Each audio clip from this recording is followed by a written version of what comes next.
Monday night, and thanks for joining us. I am Thabo Mdluli. Calls are mounting from residents in parts of Cape Town to get off Eskom's grid. The city has been cushioning half of its residents who are supplied with electricity directly from the municipality. Eskom says it will take weeks for the power generation system to fully recover. Newzroom Afrika's Athi Mtongana joins us live now. She is in Khayelitsha to let us in on the latest situation. Athi, I believe you are with one of the residents there, Cindy Makoba, who is, of course, in that group of people who are calling for the city to get off the Eskom grid. What is the community saying?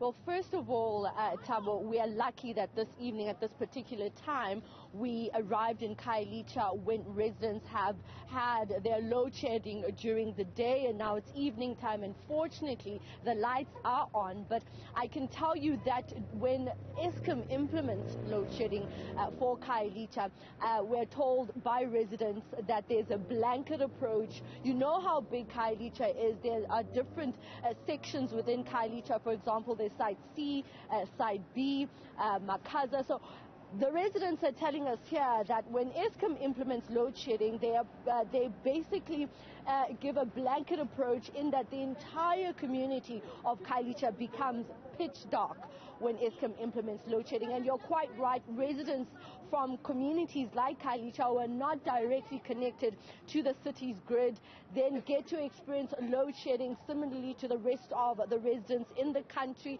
wherein those who are supplied directly from the city get to experience load shedding at a much lower stage. For example, residents here in Khayelitsha were experiencing stage 6, whereas residents in communities within the Atlantic seaboard, for example, within the city of Cape Town, experience stage 4. Now, I'm joined, as you mentioned, by Sandy Siwe. She is a resident here in Khayelitsha. Uright to kulanda umekuyo sisi.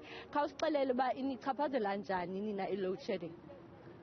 Siswami siyachaphazeleka kakhulu kwi-load shedding kangokuba nangoku ndizothenga apha isonka, so ulungiselela ingomso, because if andiyithenganga ngoku isonka ngoba ingacima na anytime, so siya-affecteka kuba mnyama apha, and then asikwazi ukupheka, asikwazi ukulungisa for ukuya emsebenzini kuba mnyama, and then siya-affecteka because there's a lot of crime apha, and then abantu like kuyarojwa, and then kubakho izikoli, and then kuyaliwa nje kube yiloo nto, so siya-affecteka kakhulu kule load shedding kenzekayo.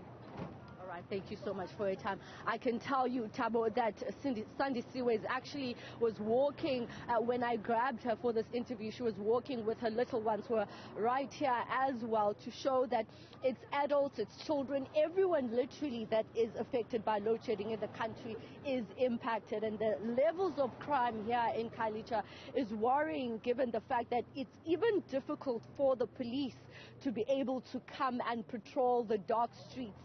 Some of the senior police officers here in Khayelitsha are telling me that, well, if they issue out or dispatch police officers into the communities to do patrols, particularly during load shedding, they themselves become victims of crime. They become sitting ducks, where we know that a lot of these particular communities within Khayelitsha have high levels of crime. So right now we really came at a very fortunate time where the lights are on, but when load shedding happens in Khayelitsha, I can tell you that the entire community becomes pitch dark.